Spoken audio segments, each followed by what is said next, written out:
It started on a Monday evening. I had just pulled into my driveway after work, same as always. I live in a quiet suburb. Safe, boring, predictable. Nothing ever happens here. I was gathering my things when I noticed a woman sitting on my porch. She looked like she'd been waiting for a while. Mid to late 20s, wearing a black hoodie and jeans. I didn't recognize her. At first I figured she was lost or maybe needed help. But then she said something that made my skin crawl. She acted like she knew me, like we were in a relationship. She smiled and said she missed me, that she wanted to make things right. She told me she'd been waiting for me to get home. I told her she had the wrong person. I'd never seen her before in my life. But she didn't seem confused. She seemed hurt. Like I was the one being cruel. She said we'd been dating for months, that I was just upset about a fight we'd had. It was surreal, like someone dropped me in the middle of a conversation I wasn't part of. I asked her to leave. She didn't argue. She just walked away quietly. That should have been the end of it, but it wasn't.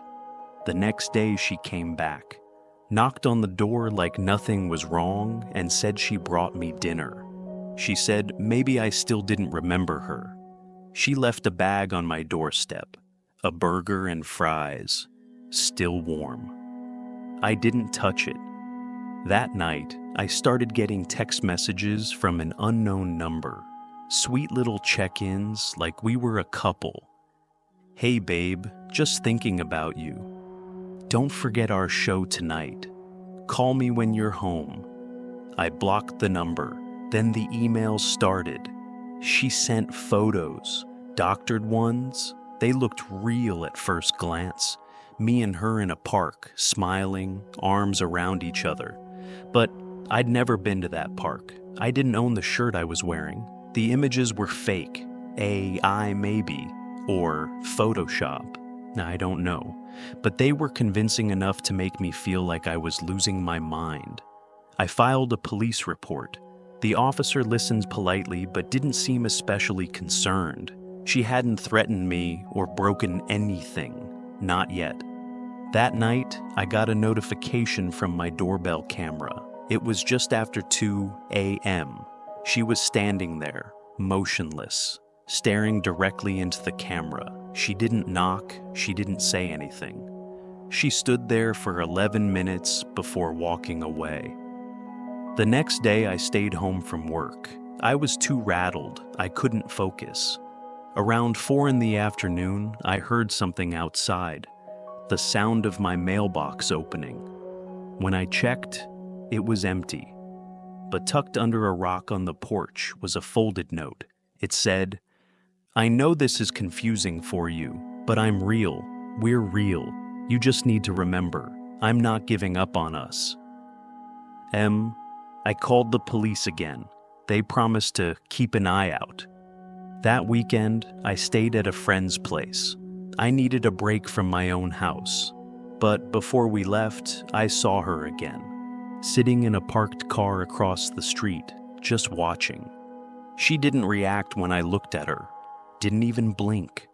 When I came back home on Monday, something felt wrong the second I stepped inside. Nothing was broken, nothing was missing, but everything felt off, like someone had been there, walked around, sat on my bed.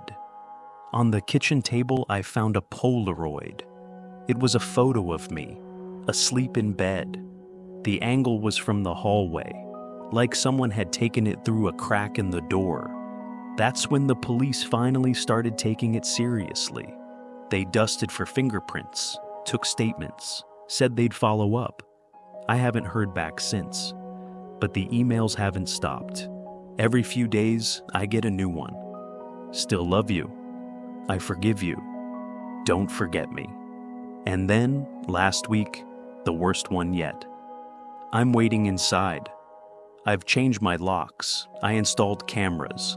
I sleep with the lights on. But every time I close my eyes, I wonder if I'll wake up to find her standing at the foot of my bed, smiling, like we've known each other for years.